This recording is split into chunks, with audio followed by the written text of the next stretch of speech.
નમસ્કાર, આપ જોઈ રહ્યા છો સ્પાર્ક ટુડે ન્યૂઝ। નેત્રંગ તાલુકો દેશભક્તિના રંગે રંગાયો। નેત્રંગમાં તિરંગા યાત્રાનું આયોજન કરવામાં આવ્યું। જમ્મુ કાશ્મીરના પહેલગામ ખાતે આતંકવાદી હુમલો થયો અને ત્યારબાદ ભારતીય સેનાએ ઓપરેશન સિંદૂર દ્વારા માં ભારતીને અને આપણા તિરંગાને અપાવેલા ગૌરવને વધાવવા નેત્રંગના જીન બજાર પેટ્રોલ પંપથી નેત્રંગ 4 રસ્તા સુધી ભવ્ય તિરંગા યાત્રાનું આયોજન કરવામાં આવ્યું। આ તિરંગા યાત્રામાં સાંસદ મનસુખ વસાવા, પ્રકાશ મોદી, તાલુકા પંચાયત પ્રમુખ વસુધાબેન વસાવા તેમજ જિલ્લા પંચાયત અને તાલુકા પંચાયતના સદસ્યો, જિલ્લાના આગેવાનો અને ગ્રામજનો જોડાયા હતા। એપ્રિલના રોજ આપણા દેશના 26 જેટલા પર્યટકોને શ્રીનગરમાં પહેલગામમાં આવેલી બેસરનની ખીણમાં આતંકવાદીઓએ એમનું નામ પૂછી, એમનો ધર્મ પૂછી અને પર્યટકો પર ગોળીબાર કરી અને જે મોતને ઘાટ ઉતારેલા છે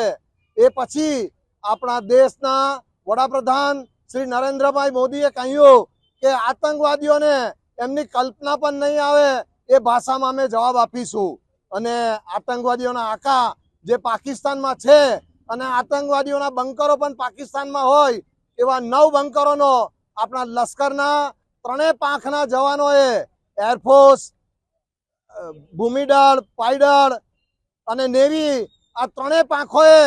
આ આતંકવાદીઓના અડ્ડાઓ નેસ્ત નાબૂદ કર્યા અને 100 જેટલા આતંકવાદીઓનો ખાત્મો બોલાવ્યો। આપણા દેશના આ બહાદુર સિપાહીઓના બિરદાવવા માટે, એમની